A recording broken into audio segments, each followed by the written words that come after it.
I felt this question was a little personal, therefore not to prolong on it, but it's nice to be asked these personal questions. It makes you feel connected to this mind again. And it was, what particular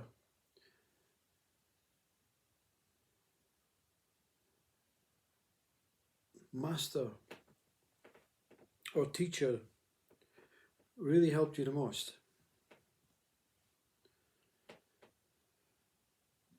through your enlightened state or your journey?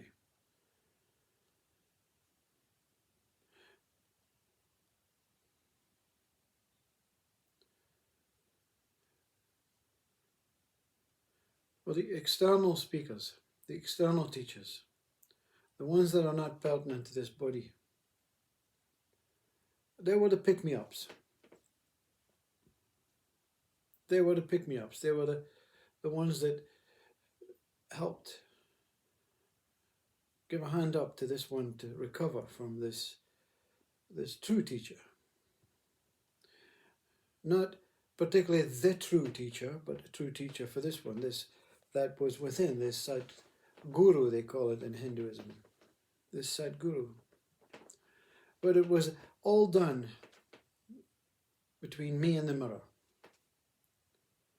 Me, the mirror, and that what reflected into that what was the inquiry was being held was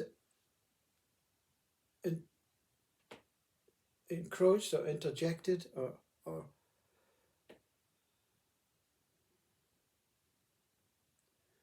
came between to negotiate and hold court to what was taking place, this inner teacher, this Sadguru.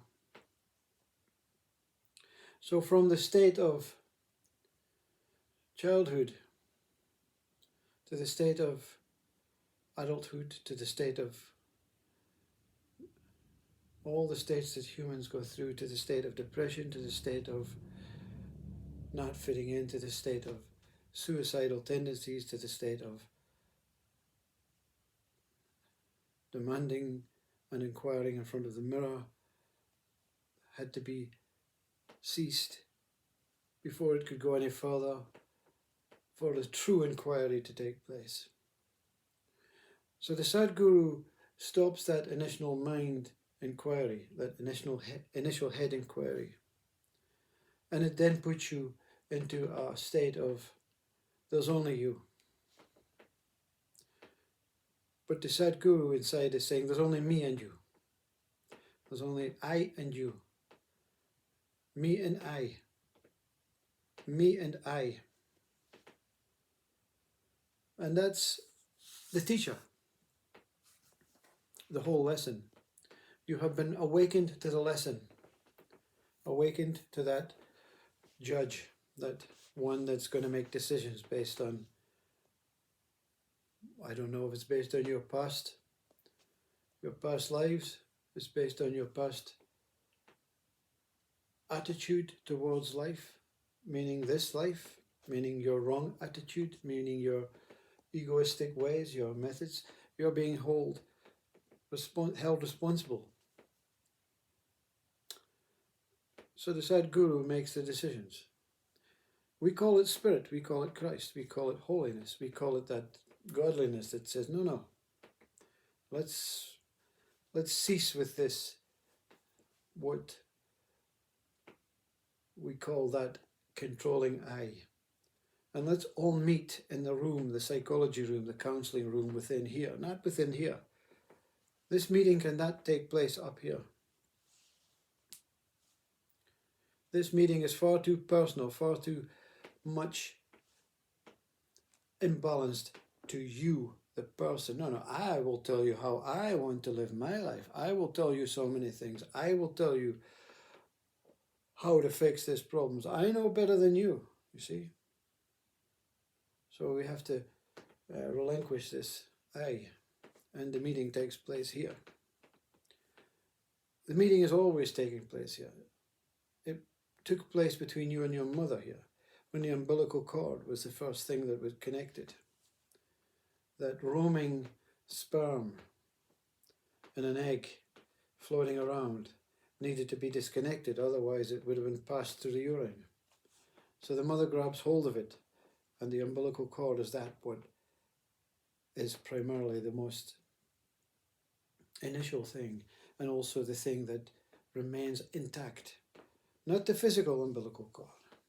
I had a great video, and we're speaking about those that helped teachers. There's a great video by Teosho Buddha. And you must watch him. He doesn't get much views, but he spoke about the center, the hara, the truth, the life force, and it helped this recovering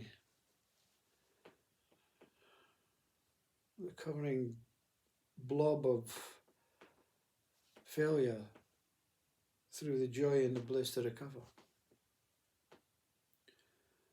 So you cannot define any other external teacher that helped pick you up, because every single human being has helped picking you up. Every single book, every single religion, every single spiritual phrase, poem, experience is picking you up.